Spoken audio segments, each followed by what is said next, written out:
Joining us now with his predictions and drivers to watch, NASCAR Hall of Famer Richard Childress. Richard, thanks for being here. Thanks, guys. It's great to be here. Today's prediction, I think, is kind of wide open.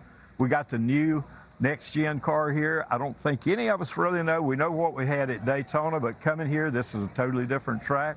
So it's going to be wide open. My prediction is I hope the 3-car or the 8-car wins. That's too wide open. That's not a prediction, Richard. That's a hope. That's maybe an expectation. Those are the cars, of course, that Richard's a part of. Richard owns the teams on those cars. We got Austin Dillon's car sitting right behind him, by the way, so it's great synergy, whatever that word means, synergy. So what's different? You said we kind of figured it out at Daytona. So you come to here. I know it's a different shape of a track. I know it's a bigger track. How does that make the car itself, the next-gen car, and its performance different?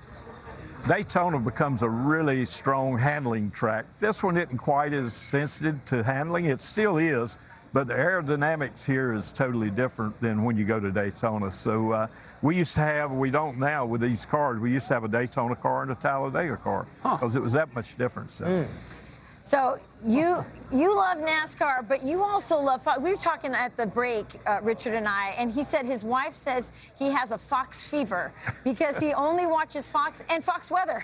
So there you go. I do. I've got her to watching it too. So she sits at night when I come home. I sit there and I watch Fox and Friends, and then we watch your weather, get your weather predictions for the weekend mostly. So yeah, I've got the fever, I think. We appreciate that. That's good job security for us. It is. But we were talking on the way over here too, Richard.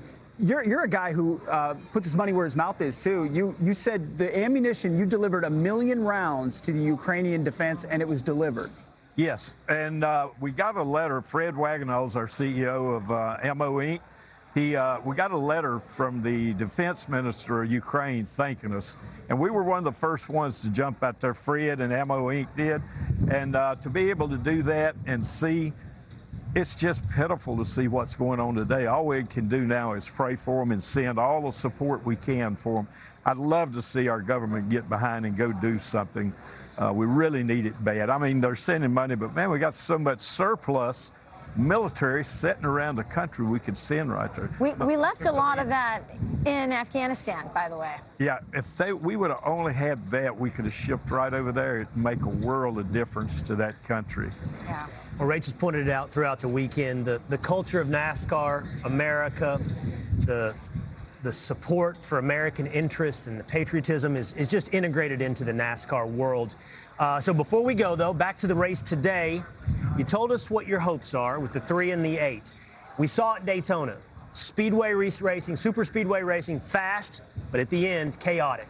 So what's going to be the key in those last 5 laps? 10, 5, 15 laps when the chaos unfolds? You've got to have someone working with you. You know, when Austin won the Daytona 500, he had the 23 car was pushing him. That's what you got to have. You got to have some help. And when you get that, and the other thing, you got to have some luck.